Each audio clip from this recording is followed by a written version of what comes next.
Ada bersama-sama di tempat ini. Kami rindu untuk menaikkan pujian penyembahan kami. Kami rindu untuk mendengarkan kebenaran firman-Mu. Kami rindu untuk bersekutu bersama di dalam Tuhan. Mari Bapa, Engkau pimpin kami, Engkau sertai kami. Curahkan Roh-Mu yang kudus untuk bersama-sama dengan kami, menaungi kami semua, sehingga kami boleh merasakan hadirat Tuhan turun di tempat ini. Nama Tuhan dimuliakan di tempat ini. Nama Tuhan ditinggikan di tempat ini. Terima kasih Bapa, Engkau Allah yang sangat baik. Kami sungguh bersyukur kepada-Mu ya Tuhan. Terima kasih Tuhan. Dan kami berdoa kepada-Mu ya Bapa. Jika ada kuasa kegelapan yang coba-coba mengganggukan peribadatan kami bersatu hati di dalam nama Yesus.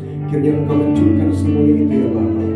Biarlah hanya Engkau yang beracara di tengah-tengah kami, dan kehendak-Mu yang terjadi di tempat ini, bukan kehendak kami. Terima kasih Bapa, terpuji-pujilah nama-Mu ya Bapa, dari kekal sampai kekal. Ini doa kami Bapa, yang kami alaskan hanya di dalam nama Anak yang tunggal, Tuhan kami Yesus Kristus. Setiap orang yang percaya bersama-sama katakan amin. Amin.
kami Tuhan.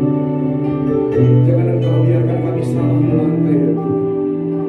Karena itu kiranya firman itu akan selalu tinggal tetap di dalam kehidupan kami. Firman itu akan selalu menjadi landasan kehidupan kami. Karena firman itu adalah pelita bagi kami. Kami datang kepada-Mu ya Bapa, membawakan setiap pergumulan kehidupan kami. Hanya Engkau yang tahu akan kehidupan kami ya Tuhan. Terima kasih Bapa. Pimpin kami Tuhan. Bentuk kami seturut dengan kehendak-Mu. Menjadi bicara yang indah, yang kudus dan berkenan kepada-Mu. Karena itu Bapa, mari ujilah kami Tuhan. Cobalah kami Tuhan. Selidiki kami Tuhan. Berilah mata hati kami ke seluruh selalu bertujuannya kepada Allah yang hidup, Allah yang luar biasa. Terima kasih Bapa, terima kasih. Kami datang kepada Dia Bapa. Ujilah aku Tuhan. Cobalah aku Tuhan. Selidiki batinku dan hatiku. Mataku tertuju padamu. Kami cinta padamu ya Bapa. Aku cinta padamu Tuhan. Aku hidup hadirat-Mu Tuhan. Aku ingin selalu dekat padamu, menikmati kehadiran-Mu.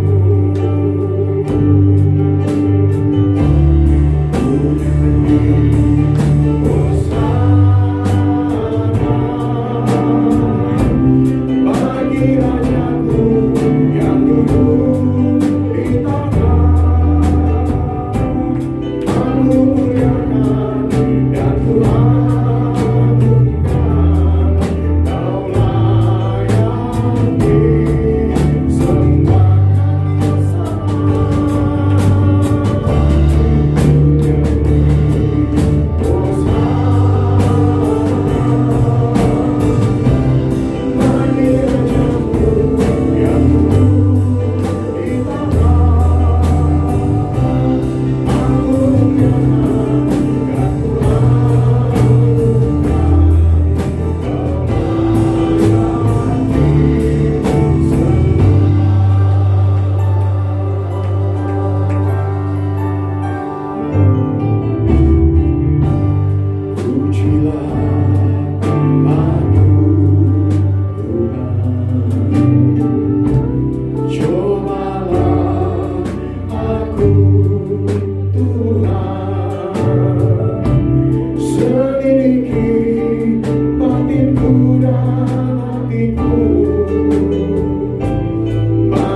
Hanya Engkaulah Allah yang layak diagungkan. Terpujilah namamu dari kekal sampai kekal. Terima kasih Bapa, terima kasih. Kami sudah menyembah-Mu di dalam roh dan kebenaran. Saat ini kami akan menaikkan pujian, sorak-sorak kemuliaan hanya bagi-Mu. Kami ingin menari, kami ingin bernyanyi hanya bagi-Mu. Engkau adalah Allah yang layak disembah, dipuji dan dimuliakan. Terima kasih Bapa. Kami siap bersorak-sorai hanya di dalam nama Tuhan kami Yesus Kristus. Setiap orang yang percaya sama-sama katakan amin. Saya jemput jemaat sekalian untuk bagi berdiri. Mari kita bertepuk tangan bagi Dia, bagi Allah kita yang sungguh luar biasa.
dipersilakan untuk duduk kembali.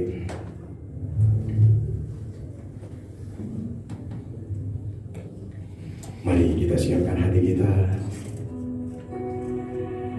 Kita akan mendengarkan kebenaran firman Tuhan. Buka hati kepadanya, jangan keraskan hatimu. Biarlah setiap firman yang ditabur pada pagi hari ini akan masuk ke dalam hati kita masing-masing. Firman itu akan bertumbuh, berbuah yang lebat, sehingga kita semua boleh berdampak bagi orang yang ada di sekeliling kita.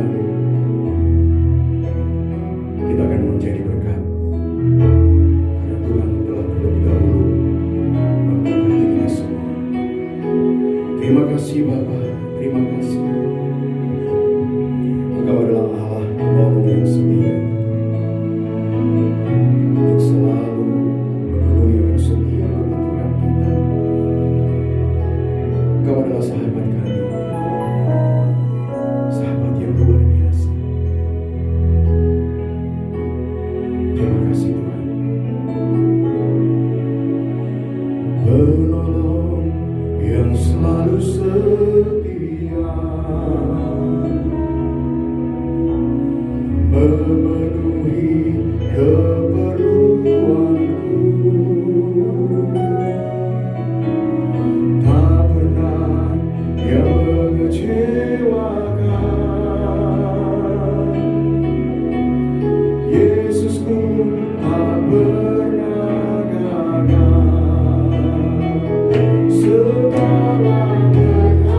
selalu menyertai akan kehidupan kami. Terima kasih Bapa, kami sudah menyembah-Mu di dalam roh dan kebenaran, kami sudah memuji-Mu, saatnya kami akan mendengarkan kebenaran firman-Mu. Mari Bapa, Engkau pimpin kami, sertai kami. Tutup bungkus kami dengan kuat kuasa darah-Mu. Biarlah kami semua boleh mendengarkan akan kebenaran firman-Mu dengan baik, memahaminya dengan baik. Terlebih Engkau pimpin kami sehingga kami semua boleh menjadi pelaku-pelaku firman yang setia. Kami berdoa untuk hamba-Mu yang akan menyampaikan firman-Mu. Mari Bapa, Engkau pimpin hamba-Mu ini, sembunyikan dia di balik salib-Mu, urapi setiap kata yang keluar dari mulut bibirnya. Kiranya itu adalah kata-kata surgawi yang hanya berasal dari Mu, yang akan menguatkan iman percaya kami semua yang mendengarkan. Terima kasih Bapa, kami serahkan semuanya ke dalam tangan kasih-Mu. Kami siap mendengarkan firman-Mu hanya di dalam nama Tuhan kami Yesus Kristus. Haleluya. Amin. Silakan duduk kembali. Shalom. Shalom. Bapak Ibu, kita akan bersama-sama merenungkan kebenaran firman Tuhan. Kalau minggu kemarin kita berbicara tentang seorang perempuan Samaria, masih sama hari ini kita akan belajar tentang seorang Samaria juga Bapak Ibu. Ya, mari kita buka di dalam Lukas pasalnya yang ke-10. Lukas pasalnya yang ke-10. Ayatnya yang ke-25 sampai pada ayatnya yang ke-27. Ya. Saya akan bacakan, Bapak Ibu bisa memperhatikannya. Pada suatu kali berdirilah seorang ahli Taurat untuk mencoba Yesus. Katanya, "Guru, apa yang harus kuperbuat untuk memperoleh hidup yang kekal?" Jawab Yesus kepadanya, "Apa yang tertulis dalam hukum Taurat? Apa yang kau baca di sana?" Jawab orang itu, "Kasihanilah Tuhan Allahmu dengan segenap hatimu, dan dengan segenap jiwamu, dan dengan segenap kekuatanmu, dan dengan segenap akal budimu. Dan kasihilah sesamamu manusia seperti dirimu sendiri."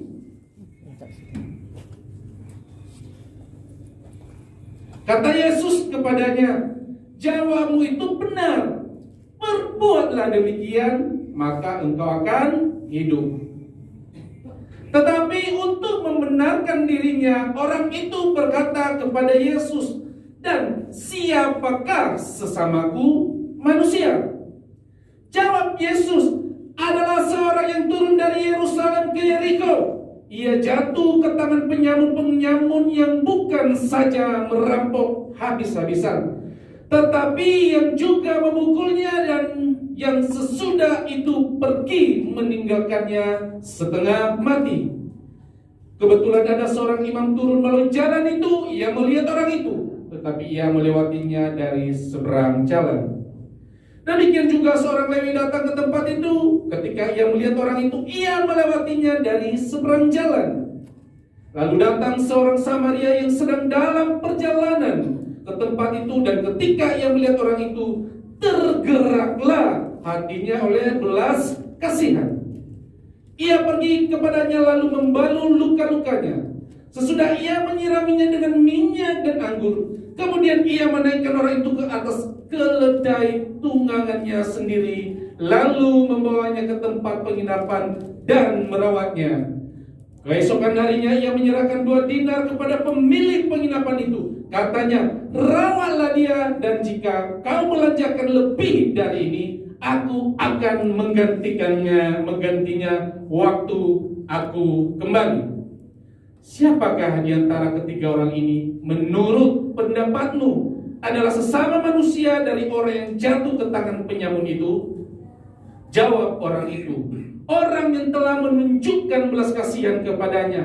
Kata Yesus kepadanya, "Pergilah dan berbuatlah demikian." Bapak Ibu kekasih-kekasih Tuhan, dalam Injil Lukas tertulis perintah untuk mengasihi Tuhan dan sesama. Ya, saya pernah katakan minggu kemarin, ya, kalau kamu melihat saja, orang yang kamu lihat saja, kamu nggak bisa mengasihi, kamu sudah bisa memberikan kasih, kamu nggak bisa perhatikan, apalagi Bapak yang tidak kelihatan. Bapak Ibu kekasih-kasih Tuhan, perintah ini adalah jawaban Yesus atas pertanyaan seorang ahli Taurat. Ya. Mengenai apa? Mengenai bagaimana caranya hidup yang kekal. Bagaimana caranya hidup yang kekal? Bagaimana cara mendapat hidup yang kekal, Tuhan? Dan apa artinya itu sesama? Karena ingat, orang Yahudi hanya bisa mengasihi sesama orang Yahudi. Ya. Bapak Ibu kekasih-kasih Tuhan, nampaknya kelihatannya ahli Taurat ini sedang mencobai Yesus dengan pertanyaan ini. Ya. Munculnya pertanyaan tentang sesama pada siapa.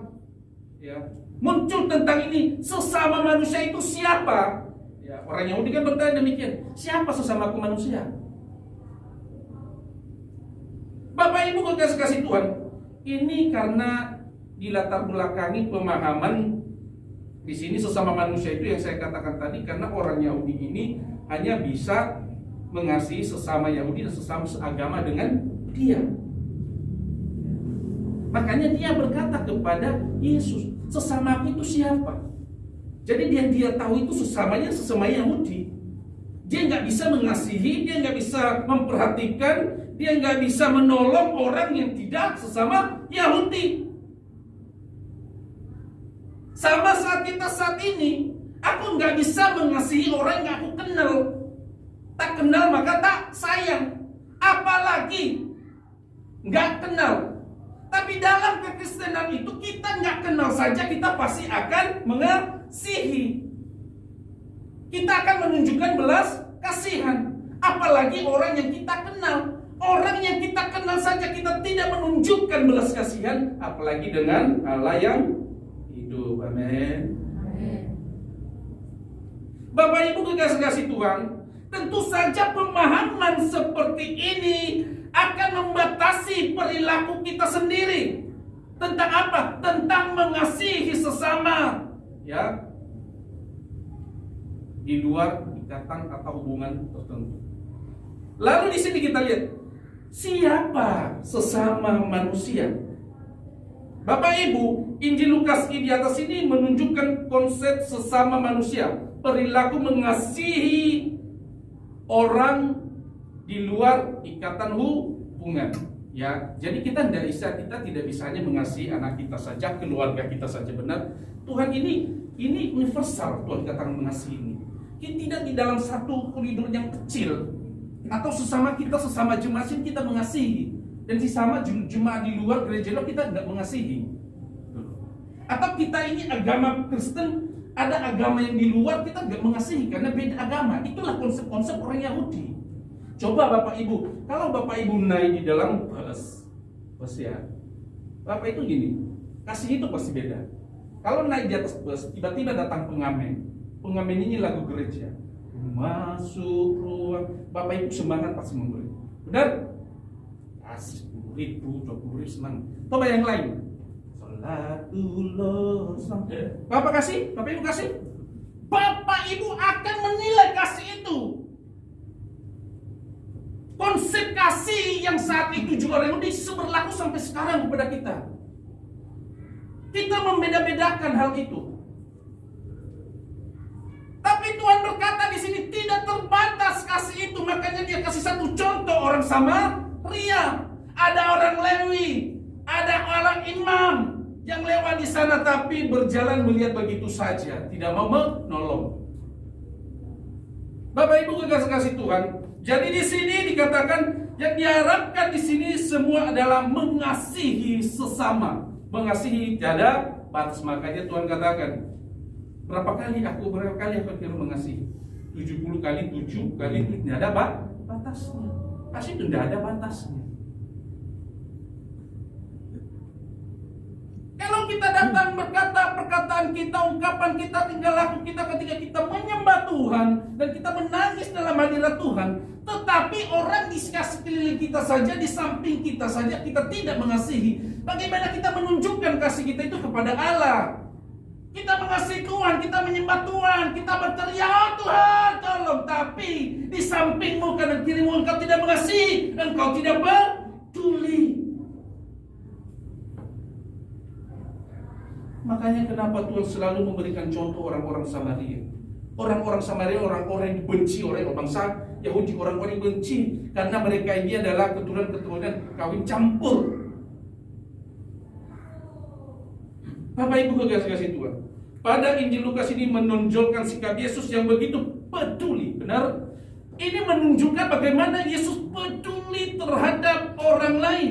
Dia menunjukkan kepada orang-orang yang memperhatikan hanya di sekelilingnya saja, di dalam ruang lingkupnya saja. Tuhan menunjukkan bahwa kasih itu kamu harus peduli kepada siapapun sekalipun orang itu tidak kau kenal ketika dia membutuhkan pertolongan. Bapak Ibu kekasih Tuhan, maka di sini di masa sekarang ya, yang saya katakan tadi, tak kenal maka tak sayang. Itu selalu pasti ada hal seperti itu. Contohnya ada orang terjatuh, tergelincir di dosa. Lalu tanya, "Oh ini ada yang jatuh. Lo kok nggak menolong? Oh, tidak kenal om." Pasti. Ya, makasih. Tidak kenal. Bapak Ibu kasih, di dalam perumpamaan ini terdapat tokoh yaitu imam dan Lewi. Ya. Pada saat itu seorang imam Lewi dipandang adalah seorang yang sangat paling benar, ini paling baik. Bapak Ibu dipandang oleh orang-orang Israel. Mereka ini sangat dipandang benar. Karena mereka adalah dikatakan imam-imam. Kalau dikatakan orang Lewi itu mana? Masa-masa sekarang itu zaman now, sekarang itu bisa dikatakan pastor, pendeta, benar? Orang Lewi, ya. Itu sekarang itu orang-orang pelayan-pelayan Tuhan. Ya. Bapak Ibu kekasih Tuhan, tetapi tidak di perumpamaan keduanya orang tersebut melihat orang yang setengah mati tetapi hanya melewatinya saja. Sama seperti saya, sama seperti Pak John, siapa para pelayan di sini, Pak Andi, yang lain-lain pelayan Tuhan, ya. Ketika datang, ketika seorang lewat menolong, tiba-tiba saya ini pergi pelayanan, tiba-tiba ada orang yang tabrakan, lalu nggak ada yang menolong. Saya ini pelayanan, waktu saya ini saya begereja. Apa yang harus Bapak Ibu lakukan? Menolong dia atau pergi begitu saja? Mengangkat orang itu, menolong dia, atau mengangkat sepeda motornya, membantu dia untuk bangkit, atau Bapak Ibu membiarkan saja? Ini satu contoh di dalam kehidupan kita.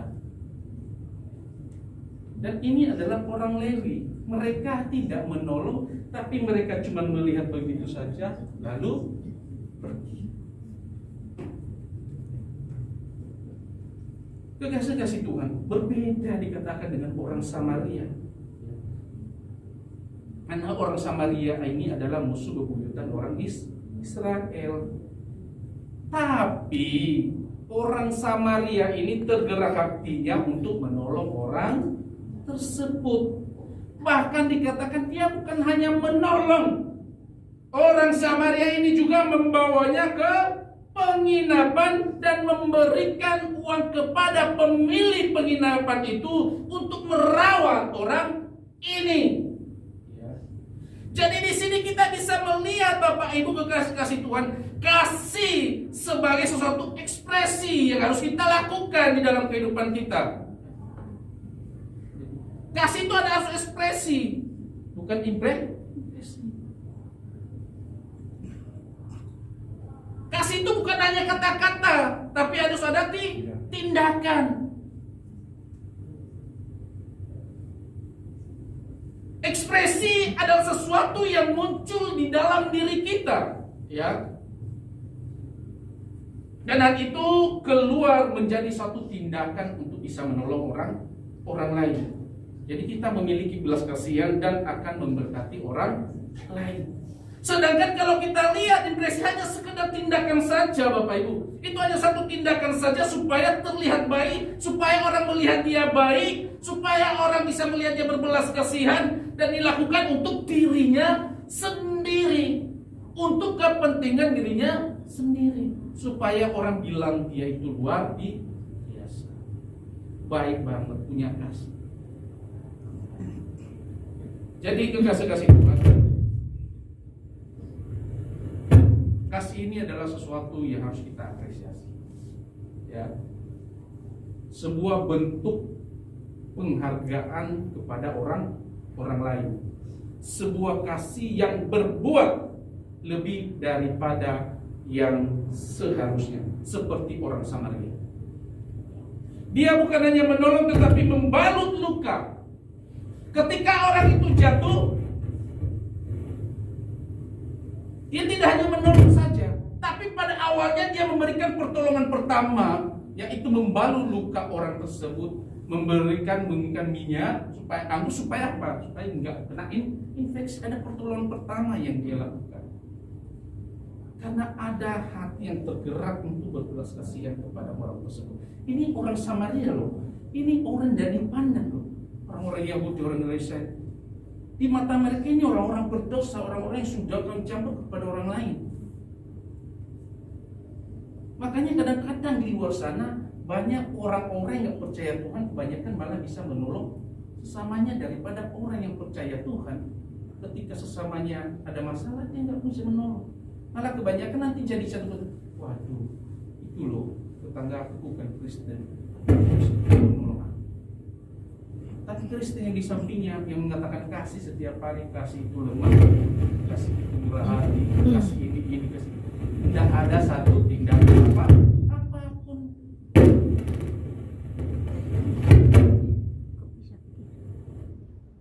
Tidak ada tindakan satu apapun, Bapak Ibu. Makanya di sini kita bisa melihat bahwa seperti Yesus yang sudah dahulu mengasihi kita, Dia tidak pernah memandang siapapun kita. Yesus tidak memandang siapapun kita. Kita ini orang berdosa. Saya katakan minggu kemarin bahwa perempuan yang berdosa itu, dia punya 5 suami, yang di rumahnya bukan suaminya. Tapi bagaimana Yesus bisa menjadi sahabat bagi dia? Sehingga di dalam keberdosaannya itu, di dalam keterpurukannya itu, dia mau bangkit dan datang di tengah-tengah orang berkata bahwa Yesus adalah Tuhan. Bapak Ibu kekasih Tuhan, mari kita perhatikan sikap tokoh yang disebutkan di dalam perumpamaan ini. Lihat Bapak Ibu di mana di sini nanti dalam tokoh-tokoh ini. Lihat. Sikap yang pertama di sini adalah sikap ahli Taurat. Sikap ahli Taurat ini, dia berkata kepada Tuhan di ayat 25-29, siapakah sesamaku manusia itu? Jadi jangan juga Bapak Ibu seperti ahli Taurat. Kalau Bapak Ibu mengasihi teman akrabmu, ya, sesamamu, sama anggap orang Yahudi ini sama orang Yahudi. Lalu tiba-tiba teman sebelahmu tidak kamu perhatikan, karena kamu bilang, aku tidak tahu siapa dia, aku tidak cocok dengan dia, aku tidak senang dengan orang itu. Yang cocok dengan aku adalah ini dan ini dan ini. Cuma Bapak Ibu, kalau kita bisa bilang kasih, kalau kita masih bisa beda. Apalagi orang yang menyakiti kita. Bapak Ibu, saya jelaskan, semenjak saya kena sedikit kata, itu saya keluar masuk banyak hal yang diomongkan, gak benar, siapapun teman pelayanan menjelek-jelek, tidak pernah terbalas. Tidak pernah Bapak Ibu. Sekalipun teman saya dekat saya, orang ngomong gini dia jelekkan kamu, aduh, tak bilang Yesus, biarkan aja. Nanti kita lihat, ya dong. Nanti belakangannya kok ada penampilan. Tapi sampai sekarang Tuhan pakai saya di sini. Tidak perlu kita membahas, dan tidak perlu juga kita nggak mengasihi dia. Sekalipun dia menceritakan saya jelas-jelas melukai hati saya tetap menunjukkan kasih kepada dia. Benar Bapak Ibu. Saya tetap menunjukkan kasih. Saya tetap mengangkat dia untuk melayani. Saya tetap mengangkat sekalipun orang berkata, hei dia itu nggak benar. Siapa orang yang sempurna? Justru orang yang sakit, orang yang gak sempurna itu masuk ke dalam gereja ini. Kita mau sempurnakan. Kalau orang yang sempurna ada di dalam semua orang, dari luar sempurna untuk apa masuk ke dalam sini? Benar. Justru orang-orang yang gak benar itu, biarkan mereka masuk sini. Lalu kita kata, kenapa sih masuk dia di sini tuh? Itu orang gini, itu orang gini. Apa sih masuk? Apa sih dia pelayanan? Apa sih kamu kasih dia mimbar? Apa sih dia WL? Apa dia singer? Orang-orang ahli-ahli Taurat ini yang suka mencoba, yang suka mengata-ngatai ini seperti imam, merasa dia itu paling benar. Justru orang itu mari kita dukung supaya dia semakin semangat untuk melayani Tuhan. Bukannya menjatuhkan dia, bukannya berkata, oh dia itu benar-benar. Bapak Ibu kekasih pada Hawa, kisah ini seorang ahli Taurat datang mencoba Yesus, dikatakan ia mengajukan pertanyaan mengenai hidup yang kekal di ayat 25 dikatakan. Ya. Lalu Yesus bertanya, menjawab kepadanya di ayat 26. Di ayat 26 Yesus menjawab di sini. Apa yang kamu baca di sana? Ahli Taurat menjawab di ayat 27. Kasihilah Tuhan Allahmu. Tapi perhatikan. Kasihilah Tuhan Allahmu dengan segenap hatimu dan dengan segenap jiwamu dan dengan segenap kekuatanmu dan dengan segenap akal budimu, dan kasihanilah sesama manusia seperti dirimu sendiri. Sebagaimana engkau mengasihi dirimu, kasihanilah seperti itu sesamamu. Memang sulit. Kita juga tidak sempurna, tapi paling tidak kita mau melakukannya, Bapak Ibu. Kalau ada orang menyakiti hati kita, maafkan. Jangan menjadi beban di dalam hati dan pikiranmu, karena itu akan membawa dampak buruk dalam hidup dirimu. Itu akan membawa dampak buruk dalam hidupmu. Saya kasih contoh di hidup saya, Bapak Ibu. Ketika saya tahun 2005 itu gempa. Lalu tiba-tiba memang saya ini tadi dikejar sama, memang saya kan sedang pakai dulu ganja namanya di SMA. Sedang apa? Saya dicari-cari polisi. Tiba-tiba itu karena gempa itu banyak pendeta datang ke sana. Lalu saya ditawarkan. Nah, pikir saya daripada saya ditangkap polisi, nanti daripada saya lebih baik saya ikut aja menjadi pendeta. Saya ditawarkan, saya pergi. Tapi di dalam hal itu tidak bisa, Bapak Ibu. Sampai berapa kali saya lewati, saya keluar, masalah keluar masuk, masalah keluar masuk, masalah keluar masuk. Sampai keluarga saya itu, saudara-saudara papa semuanya itu anak itu mau jadi apa? Sampai diomongnya nggak benar-benar. Itu sampah, mau apa? Nggak mungkin jadi apa-apa. Tapi saya tidak mau membenci. Itu membawa saya menjadi suatu motivasi supaya saya semakin semangat. Kalau Anda disakiti, kalau Anda dikata-katai, buat itu suatu semangat bagi Anda untuk memperbaiki diri. Bukan malah tambah memperburuk diri Anda. Bapak Ibu, Anda disakiti, Anda tidak mau mengampuni, Anda sendiri yang memperburuk diri Anda sendiri. Benar? Semakin Anda memperburuk diri Anda sendiri, Anda akan jatuh sakit. Nah, di sini lalu Yesus memuji jawaban dari orang tersebut. Lalu ia melanjutkan dengan perbuatlah demikian juga kepada sesamamu. Ayat 28. Ini adalah respon dari ahli Taurat. Bukannya mengakui pernyataan Yesus, melainkan ia ingin membenarkan dirinya sendiri dan mengajukan pertanyaan lagi, siapakah sesamaku manusia? Sudah tahu loh, sudah mengerti kasihan sesama manusia, kata budimu segala ini dari ayat tadi kita lihat 27. Lalu dia ingin lagi membenarkan dirinya sendiri. Siapa sih sesamaku manusia itu? Siapa sih Tuhan? Kadang-kadang kita selalu di situ, di ruang lingkup itu kita selalu bermasalah, selalu membedakan. Jangankan di dalam, di luar, di dalam keluarga saja kita kadang-kadang membedakan kasih kepada anak yang satu dan anak yang lain. Loh, benar. Kalau anak ini memang nggak benar, jahat, maka yang dibaiki, yang dikasihani adalah orang yang penurut. Nah, kalau kasihmu kepada penurut terus dan kasihmu nggak kamu bagi dengan anak yang bandel ini, bagaimana anak ini bisa berubah? Justru dengan menunjukkan kasih itu maka ada perubahan. Lihat dalam kasus-kasus di dalam Alkitab, mereka berubah karena apa? Diperhatikan, dijadikan sahabat, dijadikan jadi teman, benar? Mereka mau berubah. Nah, kalau kita menghindari orang-orang tersebut, lalu kita berkumpul dengan orang-orang benar, bagaimana orang-orang ini bisa sembuh? Dan kalau kita berkumpul dengan orang-orang benar, tapi ungkapan perkataan kita beda, yang diomongin malah orang lain, benar? Omongin orang lain. Mari Bapak Ibu, di sini kita lihat 2 ayat 9. Tetapi untuk membenarkan dirinya orang itu berkata kepada Yesus, dan siapakah sesamaku manusia? Atas pernyataan inilah Yesus menyampaikan tentang perumpamaan seorang Samaria. Jadi memang saya lihat di sini di dalam perumpamaan ini banyak tentang orang-orang Samaria, Bapak Ibu. Saya belajar tentang orang-orang Samaria ini. Yang ayat 30, ini adalah membutuhkan pertolongan. Orang ini membutuhkan pertolongan. Dia ini adalah suatu korban. Ya. Yesus memulai penjelasannya dengan menggambarkan seseorang yang mengalami peristiwa tragis di sini. Ya. Yaitu orang ini dirampok habis-habisan, dipukuli habis-habisan.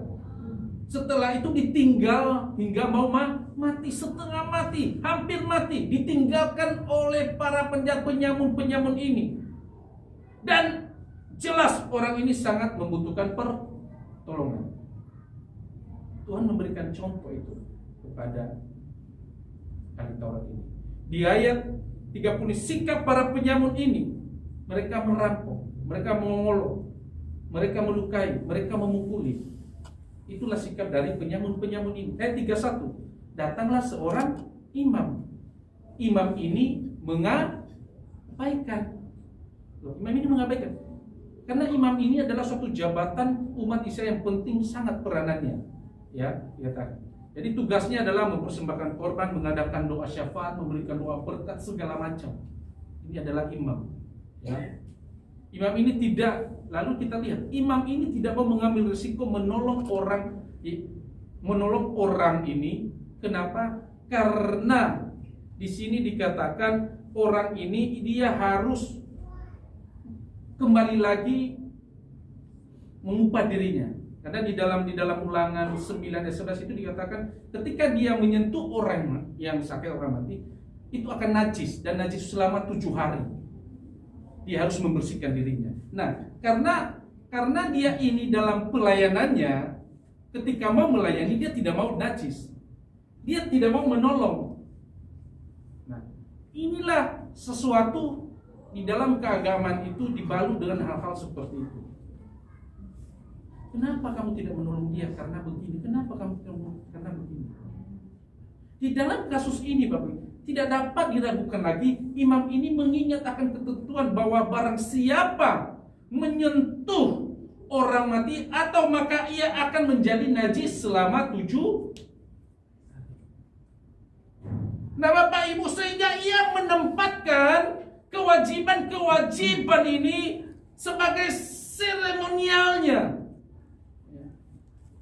Di sini kita lihat sesuatu seremonial di atas segala-galanya.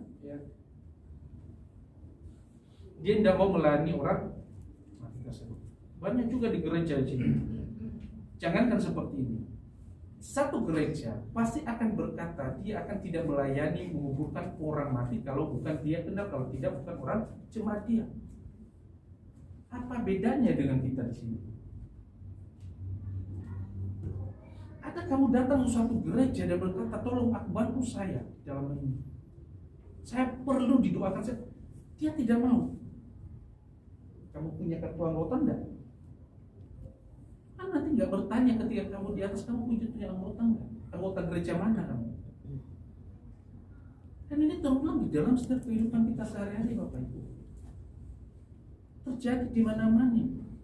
Dalam satu wadah, di gereja apa, hanya itu saya lihat. Tidak mau melayani orang mati karena bukan jemaat dia. Sama bilang aja najis buat seperti imam ini. Dan lalu kamu berkata di atas mimbar, kamu harus mengasihi, kasihi, tolong. Tapi ini loh, kamu gak mau nolong. Sama seperti ahli Taurat. Aku tahu itu semua dia kata tadi. Tahu bagaimana caranya.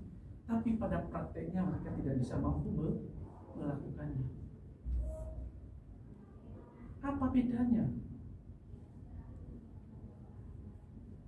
Makanya kenapa diyakini, mari Bapak Ibu, siapapun mau gereja manapun dia, kita nggak adakan retreat kemarin ya. Ini banyak gini, oh ini orang luar, ini nggak gereja di sini, ini nggak jemaat di sini, ini bukan begini. Ya wes lah, memang itu sudah dia ikut di sini mau retreat, mau bilang apa? Terus tanya, kamu jemaat di mana? Oh saya jemaat di SPC 3. Cuma di SPC 3 aja kita undang kok pergi retreat. Iya. Karena kenapa? Gereja menunjukkan bahwa gereja ini itu memiliki kasih, tidak membedakan. Memang berat sih, kadang-kadang berat. Waduh, teko itu kan biasa gitu. Tidak, itu pikiran manusia.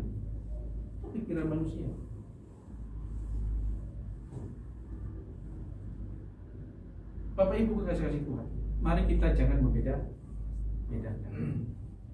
Mari jangan kita membeda-bedakan. Selanjutnya di sini kita lihat imam ini tidak diragukan lagi. Sehingga dilihat di sini bukan berarti orang ini bukan karena berarti kurang kasih. Tapi di sini dikatakan mereka tidak mau mengambil resiko. Ada orang mengasihi karena tidak mau mengambil resiko. Jadi imam ini tidak mau mengambil resiko. Ya di sini. Ia tidak mau menolong mereka, lebih baik melewati dan melihat saja seberang jalan. Ini menunjukkan tindakan mereka yang tidak ingin terlibat. Dan di dalam satu wadah dalam gereja pun ada hal-hal yang kita tidak ingin terlibat. Kenapa? Aduh, udah mau terlibat hal itu. Itu bukan bagianku, itu bagiannya. Itu pun selalu terjadi. Noto kursi gini aja loh. Halo, siapa yang noto kursi? Bukan bagianku, bagiannya. Nah, padahal sama-sama melayani. Sama, apa bedanya kita dengan orang ini? Dalam mengerjakan sesuatu kita membedakan. Di ayat 32, orang Lewi adalah orang yang punya tugas khusus dalam penyelenggaraan ibadah di bait suci di sini. Suku Lewi posisinya khusus bagi tradisi orang-orang Israel kuno di sini. Jadi Bapak Ibu, bukan hanya imam saja, melainkan juga orang Lewi. Dengan imam tadi, orang Lewi itu juga hanya lewat saja dan melihat saja dan tidak mau menolong. Orang Lewi ini seharusnya menunjukkan belas kasihan terhadap orang lain. Malah di sini mereka malah menahan diri. Orang Lewi ini, saya ini di depan Bapak Ibu berkata setiap hari, saya anggap aja beginilah, saya orang Lewi. Saya mau pergi ke gereja menyampaikan firman Tuhan. Lalu kebetulan ada orang minta tolong setengah mati. Saya selalu di atas mimbar berkata tentang kasih. Saya selalu berkata kepada jemaat, tolong sesamamu manusia. Tetapi ketika saya lewat, saya tidak mau menolong orang yang butuh belas kasihan. Bagaimana pendapat Bapak Ibu?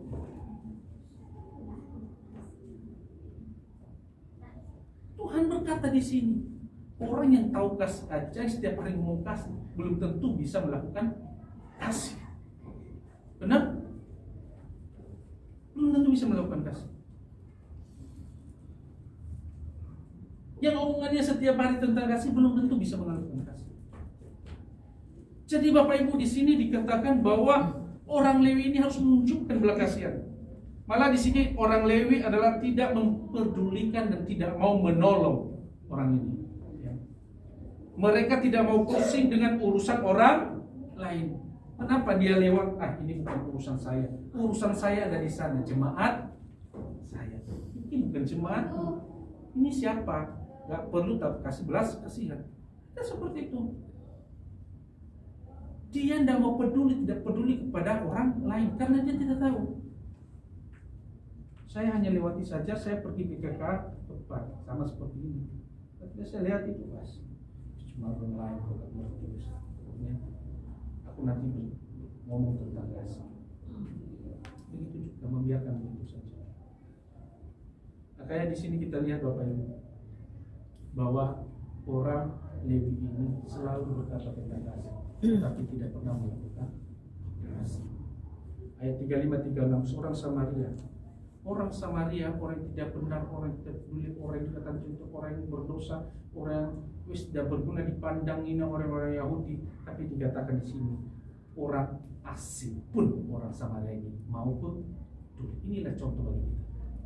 Orang tidak kenal pun tetangga sebelah sana tidak mengenal Kristus, tapi dia yang mau peduli. Bagaimana dengan kita? Apakah kita sibuk dengan urusan kita sendiri? Apakah kita sibuk dengan mencobakan diri kita sendiri? Sibuk dengan kebenaran kita sendiri? Sibuk dengan orang-orang yang kita punya tanpa menunjukkan kasih? Sibuk dengan keinginan diri kita sendiri? Mari Bapak Ibu, di ayat 36-37 Yesus berkata, siapa di antara ketiga orang ini sesama manusia? Siapa? Ayo Bapak Ibu jawab.